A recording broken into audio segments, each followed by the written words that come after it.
எல்லா வருஷமுமே வந்து ரொம்ப ஸ்பீடாக போகுதே அப்படின்ற மாதிரி ஒரு ஃபீல் இருக்கும். வருஷம் வருஷம் வேகமாக ஓடணும்னு சில நேரம் ஆசையாக இருக்கும். சில நேரம் ஏன் இவ்வளோ வேகமாக போகுது, கொஞ்சம் ஸ்லோவாக போனால் நல்லா இருக்குமே அப்படின்ற மாதிரியும் தோணும். ஆனால் இந்த 2025ல் பாப்பா அந்த 4th ஸ்டாண்டர்ட் போய் ஜாயின் பண்ணது வந்து எங்களுக்கு சுத்தமாக அந்த இயர் போகிறதே தெரியல. வேகமாக போயிடுச்சு. இப்போ இன்னும் ஒரு 2 மந்த்ஸில் வந்து 4th ஸ்டாண்டர்டே கம்ப்ளீட் பண்ண போகிறாங்க. அவ்வளோ வேகமாக போயிட்டுருக்கு. இதுக்கு வந்து எனக்கு என்ன தோணுச்சுன்னா, நாங்கள் வந்து டான்ஸ் கிளாஸ் பாப்பாவை இப்போ சேர்த்துருந்தோன்னா மே மந்த்து, அதுலேருந்து ஈவினிங் வந்து ரெகுலராக மோஸ்ட்லி டான்ஸ் கிளாஸ்க்கு போவோம். ஸோ அதுக்காக போகிறது வரது, நெக்ஸ்ட் டே ஸ்கூலுக்கு போகிறது, ரொம்ப வந்து பாப்பா படிப்பில் வந்து அப்படியே விழுந்து விழுந்து படித்து அப்படிலாம் வந்து இந்த வருஷம் போகலை. நல்லா ஜாலியாக என்ஜாய் பண்ணிகிட்டே இருந்ததுனால ரொம்ப ஸ்பீடாக போன மாதிரி இருந்தது. நிறைய அவுட்டிங் போனோம் இந்த இயரில். ஸோ அதனாலேயே வந்து கொஞ்சம் நல்லா ஸ்பீடாக போயிடுச்சோம் அப்படின்ற மாதிரி தோணுது. இந்த 2026 வந்து இதே மாதிரி ஒரு ஹாப்பினஸோட இந்த வருஷமும் நல்லா போகணுன்ட்டு கடவுள்கிட்ட வேண்டிக்கிட்டு இந்த நாளை வந்து தொடங்குகிறோம். உங்களுக்கெல்லாம் எப்படி 2026 தொடக்கம் இருக்குது அப்படின்றத கமெண்ட்ஸில் சொல்லுங்கள். ரீசெண்டாக ஒரு கமெண்ட் வந்து நான் படித்தேன்.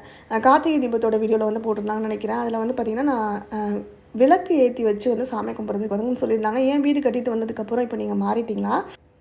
ஜீசஸ் ஃபோட்டோஸ் கிட்ட வந்து விளக்கேற்றி வச்சு சாமி கும்பிட வேண்டாம், அங்கே வந்து மெழுகுவத்தி ஏற்றி வச்சு கும்பிடுங்க, மற்ற கடவுள்கிட்ட வந்து விளக்கேற்றி வச்சு கும்பிடலாமே அப்படின்னு. என்னை பொறுத்த வரைக்கும் இதெல்லாம் வந்து நம்மளோட மனசுக்கு தான் காரணம். நல்லது நினச்சா நல்லது நடக்கும். ஜீசஸ் கிட்ட நம்ம மெழுகுவத்தி ஏற்றி வைக்கிறோம் இல்லை விளக்கு ஏற்றி வைக்கிறோம், அதெல்லாம் பெரிய விஷயம். நம்ம மனசார நம்ம வந்து வேண்டிக்கிட்டால் போதும். கார்த்திகை தீபத்தப்போ நம்ம விளக்கெல்லாம் ஏற்றுவோம்ல. ஸோ அப்போ எடுத்த அகல் விளக்கு இருந்தது, அதில் எண்ணெய் ஊற்றி விளக்கேற்றுறது எனக்கு பிடிச்சிருந்தது. ஸோ ரெகுலராக நான் வந்து குடிலுக்கு முன்னாடி அதே அகல் விளக்கை ஏற்றி வைக்கிறதே ஒரு பழக்கமாக வச்சுக்கிட்டேன். அதே மாதிரி உள்ளேயும் வந்து பார்த்திங்கன்னா நம்ம வந்து வீடு பால் காய்ச்சிறப்போ வந்து ஐயர்லாம் வச்சு சாமி கூப்பிட்டோம். ஸோ அதுக்காக வாங்கின விளக்கு தான் அது. அதனால நான் வந்து பார்த்திங்கன்னா இந்த விளக்கு அந்த விளக்குலாம் இல்லை, அந்த விளக்கு அங்கே ஏற்றி வச்சு சாமி கும்பிட்றேன். மெழுகுவத்தியும் என்கிட்ட இருக்குது, அதுவுமே நான் ஏற்றி வச்சு சில நாட்கள் வந்து சாமி கும்பிடுவேன். அதெல்லாம் வந்து நம்ம மனசை பொறுத்தது தான். இதிலலாம் எதுவுமே தப்பு இல்லை அப்படின்னு நினைக்கிறேன். நானும் வந்து ரொம்பலாம் மாறலை. முன்னாடி எப்படி இருந்தாலும் அப்படி தான். எம்மதமும் சம்மதம் எல்லா கடவுள்களையுமே வந்து நான் வழிபடுறேன். கிறிஸ்மஸ் குடில் செட்டப்லாம் வந்து இந்த வாட்டி நான் செட் பண்ணலாம் வீடியோ போடலை. இந்த பால் லைட் அப்புறம் சாண்டா டாய் ஒன்று இருக்குல்ல, அதெல்லாமே வந்து இப்போ இந்த வருஷம் பாப்பாவுக்காக நியூவாக வாங்கி செட் பண்ணியிருந்தேன்.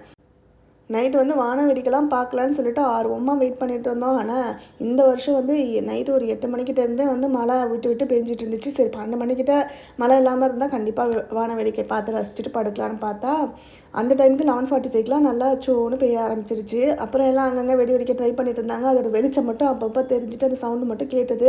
ஒன்றும் பார்த்து ரசிக்க முடியல. ஓகே சாமி கும்பிட்டுட்டு நம்ம படுப்போன்ட்டு படுத்துட்டோம். பாப்பாவும் ஊரில் இருந்தாங்களா, அவங்க வந்து கொடைக்கானல் ட்ரிப் கிறிஸ்மஸ் அப்போ நாங்கள் போயிட்டு வந்திருந்தோம்னா வந்ததோடய வந்து ஊருக்கு போயிட்டு அங்கே தான் இருந்தாங்க. அதனால் நியூ இயருக்கு வந்து நாங்கள் காலையில் ஃபஸ்ட்டு நேராக ஊருக்கு கிளம்பி போயிட்டு பாப்பாவையும் அழைச்சிக்கிட்டு தான் கோவிலுக்கெலாம் போகிற பிளான் இருந்தது. அதனால் காலை சீக்கிரமாகவே கிளம்பி போயிட்டோம். போகிறப்போ கேக்கு மட்டும் பக்கத்தில் கிருஷ்ணா பேக்கரியிலேருந்து நைட்டே நான் வந்து வாங்கி வச்சுருந்தேன். காலையில் அதை எடுத்துகிட்டு போயிட்டு அங்கே தான் எல்லா குட்டீஸும் சேர்ந்து இருந்தாங்க. நாத்தனார் பசங்க, பக்கத்தில் கொழுந்தனார் பசங்க, அப்புறம் தேசோட ஃப்ரெண்டு பாப்பாவை நாங்கள் இங்கேருந்து போகிறப்ப அழைச்சிட்டு போயிருந்தோம். அந்த பாப்பா எல்லாம் சேர்ந்து வந்து கேக் கட் பண்ணி நியூ இயர் ஹாப்பியாக செலிப்ரேட் பண்ணலான்ட்டு ஒரு பிளான். ஸோ கேக் கட் பண்ணி செலிப்ரேட் பண்ணிவிட்டு அதுக்கப்புறமா கோவிலுக்கு சர்ச்சுக்கு அங்கெல்லாம் போகிறதுக்காக கிளம்பிட்டோம்.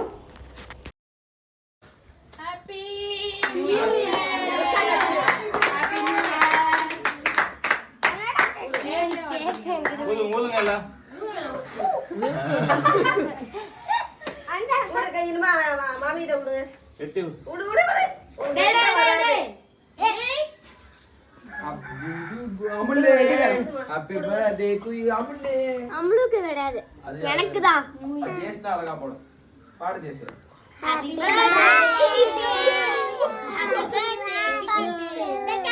Happy new year. உனக்கு க்ரீம் வேணுமா? இந்த க்ரீம்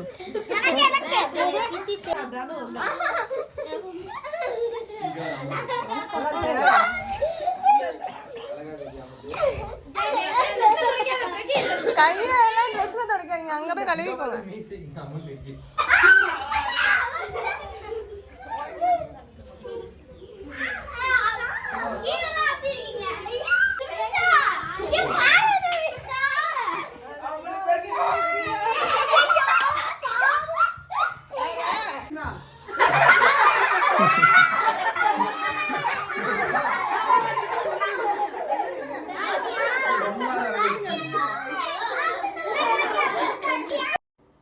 இப்போ வந்து கோயிலூரில் இருக்க காத்தாயி அம்மன் கோயிலுக்கு வந்து போயிருக்கோம். இது வந்து அந்த மந்த்தில் 2வது டைம் நாங்கள் போகிறோம். அதுக்கு முன்னாடி வந்து நாத்தனார் ஹஸ்பண்ட் வந்து முடி கட்டியிருந்தாங்க ஐயப்பன் கோயிலுக்கு போகிறதுக்காக. அப்போ வந்து ஒரு டைம் போயிருந்தோம்.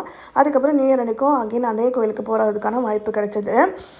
எல்லா வருஷமே இந்த மாதிரி கோயிலுக்கு போகிறப்பெல்லாம் நியூ இயர் அன்றைக்கி நினப்போம், இந்த வருஷமாவது 2 வீலர் இப்போ வேறு புதுசாக வாங்கியிருந்தோமா அப்போலேருந்தே நினச்சிட்ருக்கோம் 2 வீலரில் போகிற டிஸ்டன்ஸில் இருக்க கோவில்களுக்கு, போகாத கோவில்களுக்கெலாம் வந்து போகணும்னு. அது நடக்கவே இல்லை. ஆனால் அந்த கோவிலுக்கு போகிறப்ப அப்படி ஒரு நம்மளுக்கு ஒரு மன அமைதியாக இருக்கும் பாருங்கள். அந்த டைமில் தான் அது ஃபீல் ஆகும். சரி, இந்த வருஷம் வந்து கண்டிப்பாக மந்த்லி ஒரு டைமாவது வந்து போகாத கோவில்களுக்கு போகணும் அப்படின்ற மாதிரி ஃபிக்ஸ் பண்ணி டேட்டு கரெக்டாக முந்தின மாதமே அடுத்த மந்த் இந்த டேட்டில் போகணும்னு டேட்டை செலக்ட் பண்ணி வச்சு அந்த டேட்டில் வந்து போகணும் அப்படின்ற மாதிரி இந்த வருஷம் வந்து நினச்சிட்ருக்கேன். இந்த வருஷமாவது அதை கண்டிப்பாக ஃபாலோ பண்ணணும். நியூ இயருக்கு நீங்கள் ஏதாவது டிசிஷன்லாம் எடுத்தீங்களா? அதெல்லாம் எனக்கு கமெண்ட்ஸில் சொல்லுங்கள். நம்ம எவ்ரி இயர் ஏதாவது ஒரு டிசிஷன் எடுப்போம். டிசிஷன் எடுக்காமலாம் இருக்க மாட்டோம். எடுக்கக்கூடாதுன்னு நினச்சாலும் போகிற போக்கில் போகட்டும்னு நினச்சாலும் ஏதாவது மனசில் தோணும்ல இந்த மாதிரி. அது தோணுனதை நம்ம ஃபாலோ பண்ணுறோமான்னு கேட்டால் கண்டிப்பாக அதை ஃபாலோ பண்ணுறதுக்கு ஒரு சில நேரம் நம்மளுக்கு வாய்ப்பே இருக்காது. அது மோஸ்ட்லி ஃபாலோ பண்ணுறதே நம்ம கிடையாது. ஸோ அப்படி தான் இருக்கும். இந்த வருஷம் வந்து நான் இந்த மாதிரி ஒரு விஷயத்தை நினச்சிருக்கேன். அதை ஃபாலோ பண்ணுறேனான்னு பார்ப்போம். லைட்டாக வந்து சாரலாக இருந்தது. காற்று வேறு ஜிலு ஜிலுன்னு அடிச்சிட்டு இருந்துச்சா, அதனால் கோயில் குளத்து படிக்கட்டில் கொஞ்சம் நேரம் ரிலாக்ஸாக உட்காந்துருக்கலாம் தோணுச்சு. அங்கே உட்காந்துருந்துட்டு அப்புறம் பக்கத்து ஃப்ரெண்டு வீடு இருக்குது, அங்கே போய்ட்டு அவங்க ஃபேமிலி மீட் பண்ணிவிட்டு அகெயின் வந்து நாங்கள் மாமியார் வீட்டுக்கே வந்து போயிட்டோம்.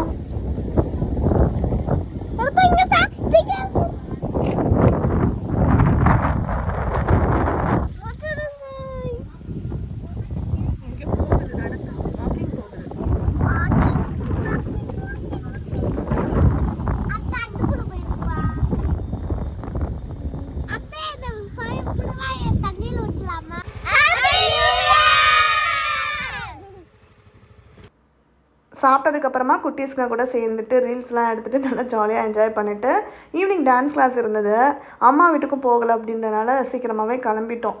பொங்கலே வந்துட்டு இப்போ தான் கிறிஸ்மஸ் நியூ இயர் வீடியோலாம் வந்து எடிட் பண்ணி போட்டுட்ருக்கேன். எல்லாம் வந்து அன்னன்னைக்கு இப்படி vlog எடுக்கணும்னு நினச்சி ஸ்டார்ட் பண்ணுறது தான். நியூ இயர் அன்றைக்கி கூட காலையில் எடுத்தது தான். அதுக்கப்புறம் வந்து நான் வீடியோ எடுக்கணுன்றதே மறந்துட்டேன் இடையில கொஞ்சம் நேரம். அதுக்கப்புறம் வந்து டான்ஸ் கிளாஸ் போயிருந்தப்போ அங்கேருந்து ஒரு கிளிப்பிங் மட்டும் எடுத்திருந்தேன். டான்ஸ் கிளாஸில் வந்து பார்த்திங்கன்னா ரீல்ஸ்லாம் மாஸ்டரோட சீன்லாம் எடுத்து அதை இன்ஸ்டாவில் நிறைய நாங்கள் இப்போ போஸ்ட் பண்ணிகிட்ருக்கோம். அதெல்லாம் பார்க்கணும். இன்ஸ்டா ஐடியுமே நம்ம சேனல் ஐடியில் இருக்கும், என்னுலகம் என் வீடுன்னு. அதை வந்து சர்ச் பண்ணி பாருங்கள். நான் ஐடி வேணாலும் இதில் கொடுக்குறேன், டிஸ்கிரிப்ஷனில் செக் பண்ணிக்கோங்க.